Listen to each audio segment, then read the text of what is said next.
Capítulo 3. Compreendendo e combatendo a vergonha. A vergonha extrai seu poder do fato de não ser explanada. Essa é a razão pela qual ela não deixa os perfeccionistas em paz. É tão fácil nos manter calados se, porém, desenvolvermos uma consciência da vergonha a ponto de lhe dar nome e falar sobre ela, nós a colocaremos de joelhos. A vergonha detesta ser o centro das atenções. Se falarmos abertamente sobre o assunto, ela começará a murchar. Assim como a exposição à luz é mortal para os gremlins, a palavra e a conversa lançam luz sobre a vergonha e a destroem. Vulnerabilidade e vergonha. Há pouco tempo, depois que terminei uma palestra sobre famílias plenas, um homem me abordou ainda no palco. Ele me estendeu a mão e disse: "Eu só quero lhe dizer obrigado." Apertei sua mão e sorri com simpatia, enquanto ele olhava para o chão, parecendo lutar contra as lágrimas. Então ele respirou fundo e falou: "Confesso que não queria vir aqui esta noite. Tentei escapar de todo modo, mas a minha mulher não deixou." Isso é comum, comentei dando risada. Ele então prosseguiu: "Eu não entendia por que ela estava tão animada. Eu lhe disse que não imaginava uma maneira pior de passar uma quinta-feira à noite do que ouvindo uma mulher especialista em vergonha. Minha esposa disse que era muito importante para ela e que eu parasse de reclamar, ou estragaria tudo." O homem fez uma pausa de alguns segundos e então me surpreendeu com uma pergunta: "A senhora é fã de Harry Potter?" Fiquei parada, tentando conectar tudo o que ele estava dizendo. Como não consegui, preferi simplesmente responder: "Sim, sou uma grande fã. Li todos os livros, várias vezes, e vi e revi os filmes. Na verdade, sou fanática pelo bruxinho." "Mas por quê?" Ele me olhou um pouco encabulado antes de se explicar. "Bom, eu não sabia nada sobre a senhora. E, enquanto meu medo de vir aqui esta noite crescia, comecei a imaginar você tão assustadora quanto o professor Snape. Eu a via vestida de negro, com a fala arrastada e um tom macabro. Achei tanta graça que quase me engasguei com a água que estava bebendo. Eu adoro o Snape. Não sei se gostaria de ser parecida com ele, mas é um de meus personagens favoritos na história." Rimos juntos da projeção que ele havia feito do Snape, mas logo as coisas foram ficando mais sérias. O que a senhora disse realmente fez sentido para mim, principalmente a parte de termos tanto medo do lado sombrio. Qual foi a frase que a senhora citou usando a imagem da luz? É uma de minhas prediletas. Somente quando temos coragem suficiente para explorar a escuridão, descobrimos o poder infinito de nossa própria luz. Ele concordou. Sim, tenho certeza de que era por isso que eu não queria ver. É incrível a quantidade de energia que gastamos tentando evitar esses territórios difíceis da alma, quando eles são os únicos que podem nos libertar. Cresci passando muita vergonha, e não quero que meus 3 filhos vivam isso. Meu desejo é fazer com que eles saibam que são bons o bastante, que não tenham medo de conversar sobre o lado duro de suas vidas conosco." Nesse ponto, nós já estávamos com os olhos marejados. Fiz um gesto meio desajeitado oferecendo um abraço e ele se aproximou. Depois daquele contato físico, ele olhou para mim e perguntou: "É necessário superar a vergonha para chegar à vulnerabilidade?" Sim, o contato com a própria vergonha é fundamental para abraçar nossa vulnerabilidade. Não podemos nos deixar ser vistos se ficarmos aterrorizados pelo que as pessoas podem pensar.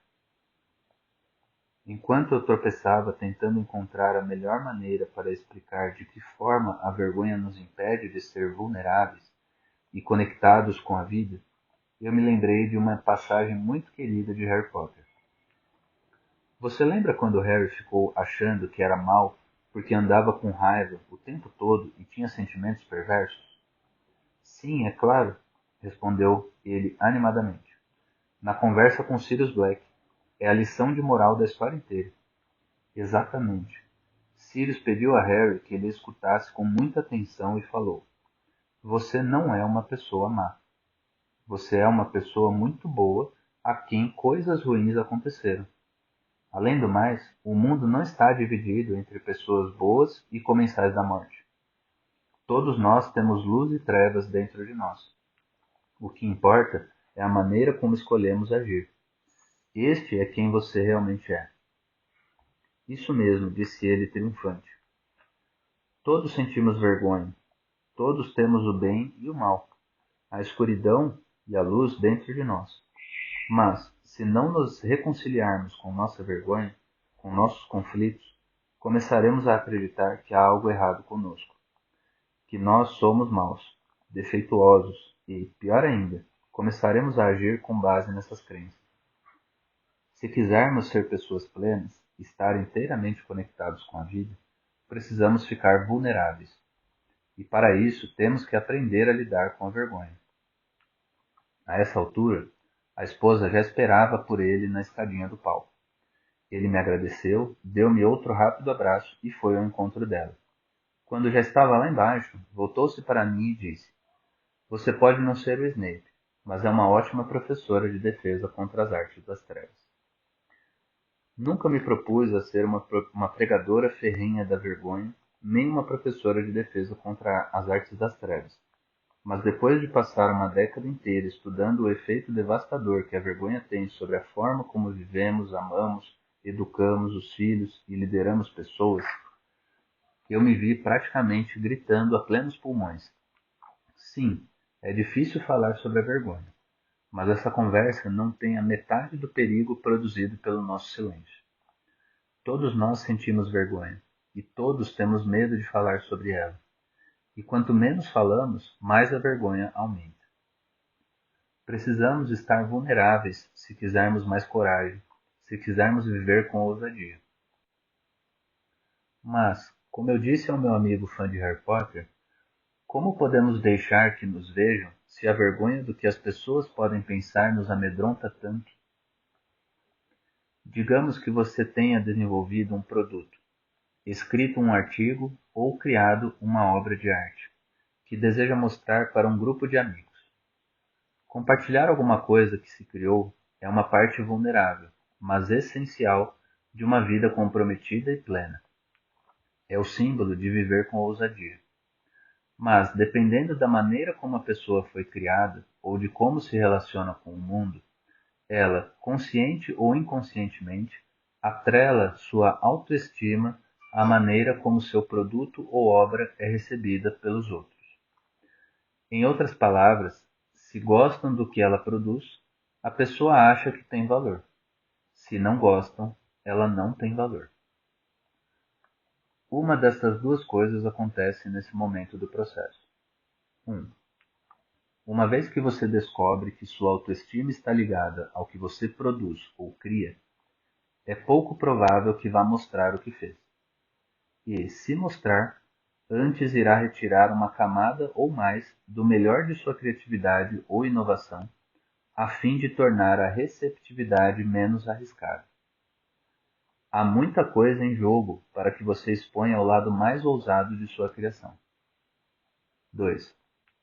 Se você mostra o seu trabalho sem limitar o seu lado mais criativo e a receptividade não é das melhores, você fica arrasado.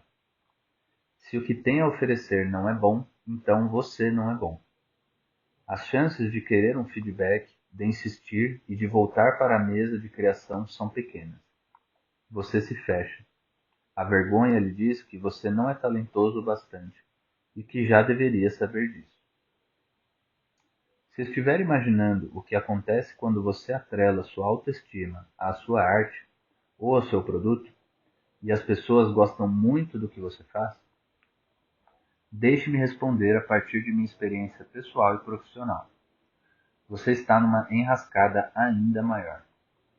Tudo que a vergonha precisa para sequestrar e controlar sua vida está justamente aí. Você transferiu sua autoestima para o que as pessoas pensam. Teve sucesso algumas vezes, mas agora é totalmente dependente disso. Munido de uma consciência da vergonha, e de uma boa capacidade de lidar com ela, este cenário é completamente diferente. Você ainda quer que os outros respeitem e até admirem o que criou, mas a sua autoestima não está em jogo. Você tem consciência de que é muito mais do que uma pintura, uma ideia de vanguarda, uma boa técnica de vendas, um bom discurso ou uma boa colocação na lista dos mais vendidos. Sim, será decepcionante e difícil se os amigos e colegas de trabalho não compartilharem de seu entusiasmo ou se as coisas não caminharem bem. Porém, essa decepção estará ligada ao que você faz e não ao que você é.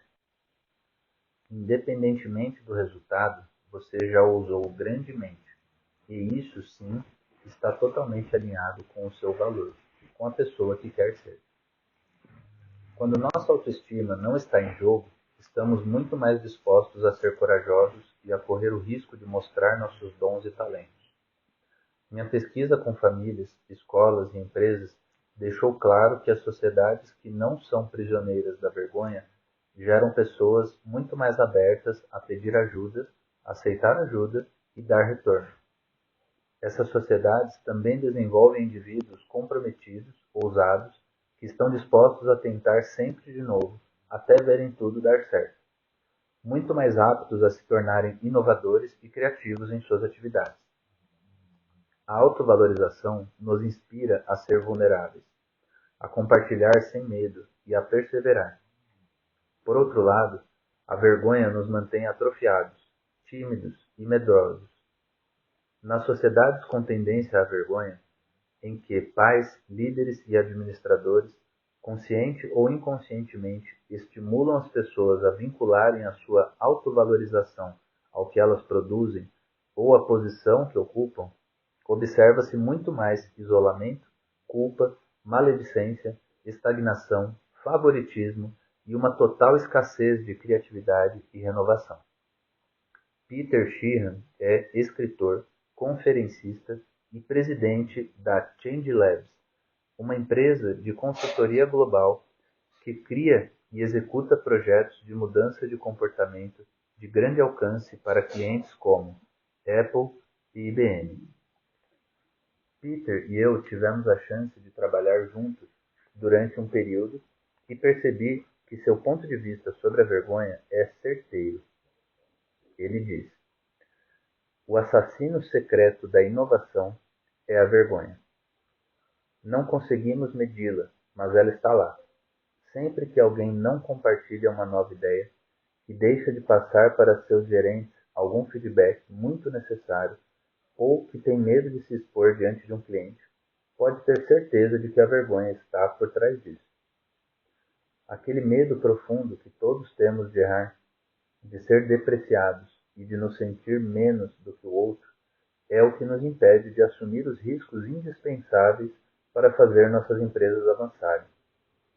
Se você quer implantar uma cultura de criatividade e renovação, em que riscos concretos têm que ser assumidos tanto em nível coletivo quanto individual, comece por desenvolver nos gerentes a capacidade de estimular a vulnerabilidade em suas equipes. E talvez isso exija que eles próprios estejam vulneráveis primeiro. Este conceito de que o líder precisa estar no comando e ter todas as respostas é ultrapassado e paralisante. Ele causa um impacto prejudicial sobre as pessoas, ao arraigar a ideia de que elas sabem menos e são inferiores. E a receita para o fracasso é: a vergonha se transforma em medo, o medo conduz à aversão ao risco, a aversão ao risco aniquila a inovação. Em resumo, viver com ousadia exige autovalorização. A vergonha envia os gremlins que enchem nossas cabeças com mensagens limitadoras.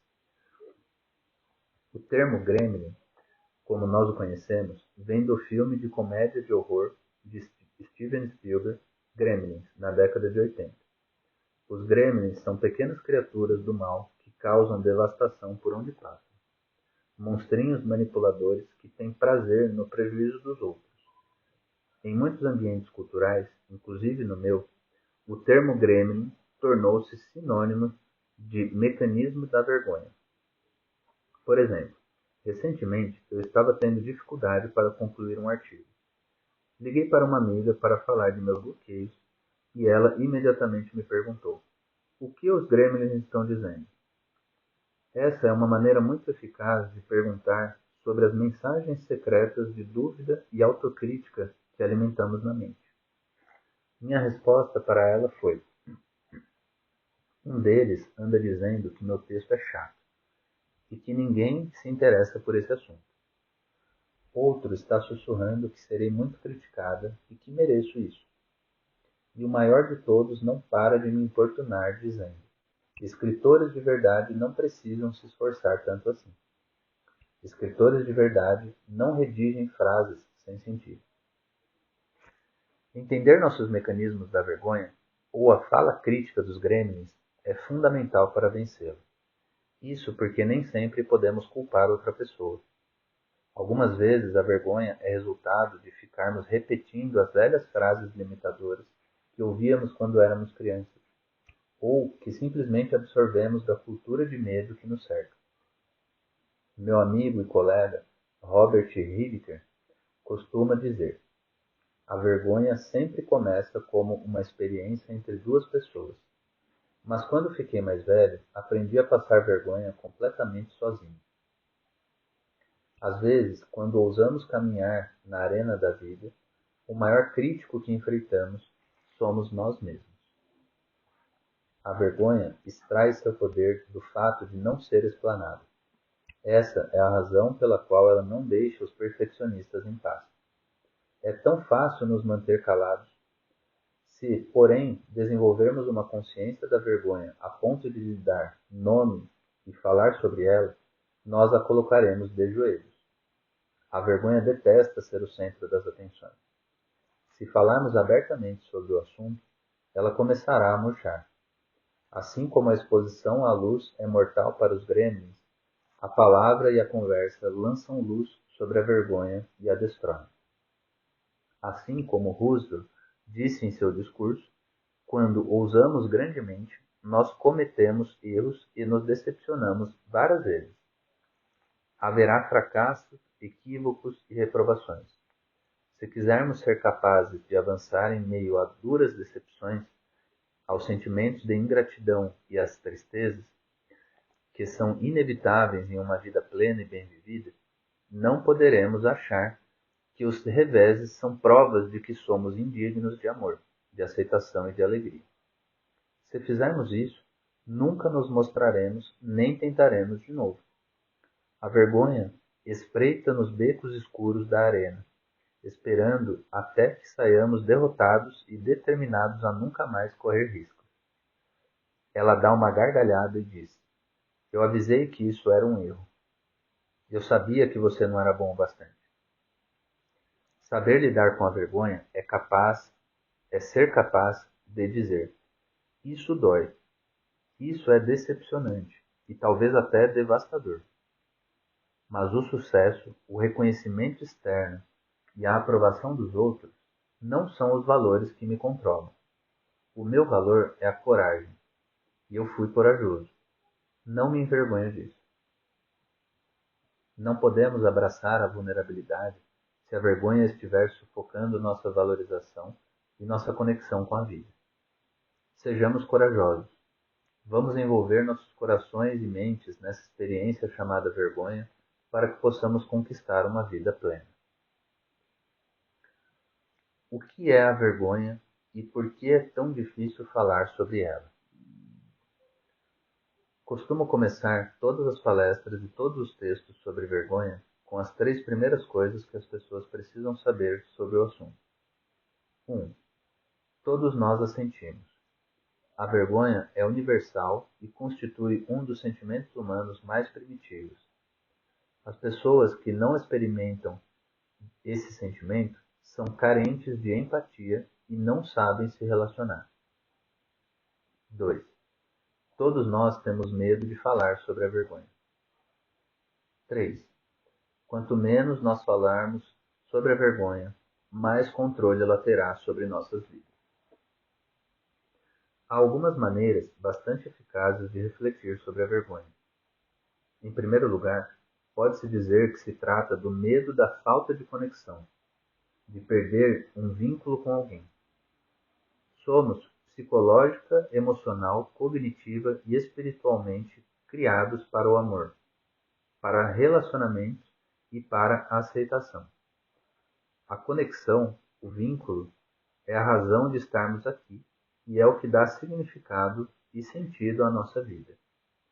Sentir vergonha é ter medo de romper algum vínculo, medo de que algo que fizemos ou deixamos de fazer, de que um ideal que não conseguimos alcançar ou de que uma meta que deixamos de cumprir nos torne indignos de nos relacionarmos com outras pessoas. Eu não sou digno ou bom o bastante para amar, ser aceito ou manter um vínculo com alguém. Eis a definição que emergiu de minha pesquisa. Vergonha é o sentimento intensamente doloroso ou a experiência de acreditar que somos defeituosos e, portanto, indignos de amor e aceitação. Muitas vezes, as pessoas querem acreditar que a vergonha é exclusividade de quem sobreviveu a um trauma que não foi exposto. Mas isso não é verdade. Vergonha é algo que todos nós experimentamos. E ainda que pareça que ela se esconde em nossos recônditos mais obscuros, esse sentimento, pelo contrário, tende a se ocultar em lugares bastante conhecidos. 12 categorias de vergonha apareceram em minha pesquisa.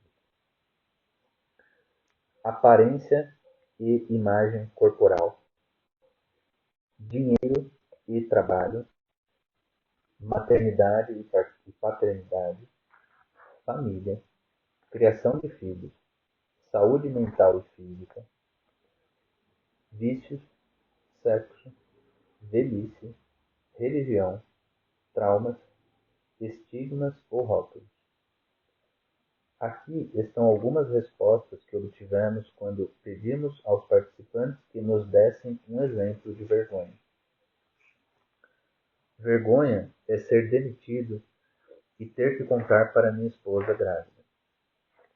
Vergonha é ter alguém me perguntando: para quando é o bebê? Quando eu não estou grávida. Vergonha é me enfurecer com meus filhos.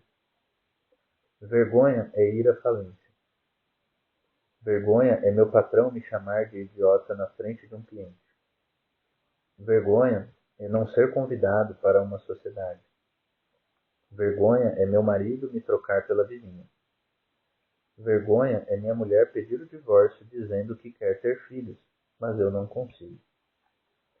Vergonha é ser pego dirigindo alcoolizado. Vergonha é não poder ter filhos. Vergonha é dizer para meu noivo que meu pai mora na França, quando na verdade ele está preso. Vergonha é ver pornografia na internet. Vergonha é ser reprovado no colégio, 2 vezes. Vergonha é ouvir meus pais brigando no outro cômodo e imaginar que sou a única que sente tanto medo. A vergonha é uma dor real. A importância da aceitação social e do vínculo com as pessoas é reforçada por nossa química cerebral. E o sofrimento que resulta dessa rejeição social e dessa falta de conexão é genuíno. Em um estudo de 2011, patrocinado pelo Instituto Nacional de Saúde Mental e pelo Instituto Nacional de Abuso de Drogas dos Estados Unidos, os pesquisadores descobriram que, em termos de envolvimento cerebral, o sofrimento físico e as experiências intensas de rejeição social doem do mesmo modo. Logo, quando defino a vergonha como uma experiência intensamente dolorosa, não estou exagerando. Avanços no campo da neurociência confirmam o que nós já sabemos há algum tempo. As emoções podem causar sofrimento e dor. E, assim como temos dificuldade para definir a dor física, descrever a dor emocional também é muito difícil. Descomplicando a vergonha, a culpa, a humilhação e o constrangimento. Quando trabalhamos para entender a vergonha, descobrimos que uma das razões pelas quais é tão difícil falar sobre ela é o vocabulário. Com frequência, usamos termos como constrangimento, culpa, humilhação e vergonha, indistintamente. Pode parecer meticuloso demais para dar tanta importância ao uso do termo apropriado para descrever uma experiência ou uma emoção. No entanto, isso é mais do que uma simples questão de semântica. A maneira como vivenciamos esses sentimentos diferentes tem a ver com a nossa conversa interna. Como conversamos com nós mesmos sobre o que está acontecendo. Devemos começar a examinar a conversa interna e distinguir esses 4 sentimentos, analisando o peso da vergonha e da culpa. A maior parte dos pesquisadores e terapeutas que lidam com esse tema concordam que a diferença entre vergonha e culpa é a diferença entre dizer eu sou má e eu fiz uma coisa má. Culpa é igual a eu fiz uma coisa má. Vergonha é igual a eu sou má. Por exemplo, vamos supor que você tenha esquecido o compromisso de almoçar com um amigo ao meio-dia. Ao 12h20, ele liga do restaurante para saber se está tudo bem com você. Se a sua conversa interna é que idiota que eu sou um péssimo amigo, isso é vergonha. Se, ao contrário, sua conversa interna sobre o atraso for não acredito que fiz isso, que coisa horrível de se fazer, isso é culpa. Quando sentimos vergonha, estamos mais inclinados a nos proteger culpando algo ou alguém, justificando nosso erro, oferecendo uma desculpa esfarrapada ou nos escondendo. Em vez de pedir perdão, culpamos nosso amigo e justificamos o esquecimento. Eu lhe disse que estava muito ocupado. Hoje não é um bom dia para mim. Ou pedimos apenas desculpas formais e pensamos: que se dane. Se ele soubesse como ando ocupado, ele é que me pediria perdão. Ou então, vemos quem está telefonando e não atendemos, e quando voltamos a encontrar a pessoa, mentimos. Você abriu seus e-mails? Cancelei o almoço pela manhã. Veja se foi parar na sua pasta de spam. Quando nos desculpamos por alguma coisa que fizemos, reparamos um erro ou mudamos um comportamento que não condiz com nossos valores, a culpa, e não a vergonha, é geralmente a força propulsora. Nós nos sentimos culpados quando comparamos algo que fazemos ou deixamos de fazer com nossos padrões de excelência e vemos que não combinam. É uma sensação desconfortável, mas pode ser benéfica. O desconforto psicológico, que é similar à dissonância cognitiva, é o que motiva uma mudança significativa. A culpa é tão poderosa quanto a vergonha, mas a influência da primeira é positiva, ao passo que a influência da segunda é negativa. Na verdade, em minha pesquisa descobri que a vergonha corrói a parte de nós que acredita que podemos mudar e fazer melhor. Vivemos em um mundo onde a maioria das pessoas ainda é adepta da crença de que a vergonha é um bom instrumento para manter as pessoas na linha. Isso não é só errado, como é perigoso. Esse sentimento está altamente relacionado com o vício, a violência, a agressão, a depressão, os distúrbios alimentares e o bullying. Os pesquisadores não o associam a nada positivo. Não há registros de que a vergonha seja um recurso útil para qualquer comportamento saudável. Na verdade, ela está mais para a causa de comportamentos destrutivos e lesivos do que para a sua solução. Mais uma vez, é da natureza humana querer se sentir digno de amor e aceitação. Quando passamos vergonha, nos sentimos desconectados dos outros e ávidos por valorização. Quando estamos sofrendo, seja por estarmos passando uma grande vergonha ou apenas por sentir o medo dela, ficamos mais propensos a nos entregar a comportamentos autodestrutivos e a atacar ou envergonhar os outros. Nos capítulos sobre cuidar dos filhos, liderança e educação, veremos como a vergonha corrói nossa coragem e promove o isolamento.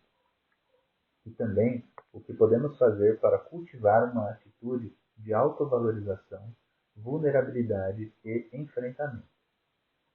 Outra palavra que confundimos frequentemente com vergonha é humilhação. Donald Klein identifica a diferença entre esses dois termos quando escreve: as pessoas acreditam que merecem sentir vergonha, mas não acreditam que merecem ser humilhadas. Se John está numa reunião com seus colegas de trabalho e seu patrão o chama de fracassado porque não conseguiu fechar uma determinada venda, ele provavelmente vivenciará isso tanto como vergonha quanto como humilhação. Se a conversa interna de John for: Deus, eu sou um fracasso, isso é vergonha. Mas se a conversa interna dele for: meu patrão está descontrolado, isso é ridículo, não mereço ser tratado assim, isso é humilhação. É claro que a humilhação faz com que nos sintamos péssimos e contribui para um ambiente desagradável, seja no trabalho, seja no lar. Além disso, caso seja frequente, pode se transformar em vergonha se começarmos a aceitar o que dizem. Entretanto, humilhação ainda é melhor do que vergonha. Em vez de internalizar a acusação de fracassado, John pode dizer a si mesmo: isso não é pessoal. Dessa forma, é menos provável que ele se feche, atue impulsivamente ou parta para o contra-ataque. Ele permanece fiel a seus valores, enquanto tenta resolver o problema. O constrangimento é o menos preocupante dos 4 sentimentos. Ele é geralmente passageiro e pode ser, no final, até engraçado. Sua marca registrada é que, quando fazemos algo constrangedor, não nos sentimos sozinhos. Sabemos que outras pessoas fizeram a mesma coisa e, como um rubor na face, ele passará, em vez de nos estigmatizar. Tornar-se íntimo da linguagem é importante. É um importante começo para entender a vergonha.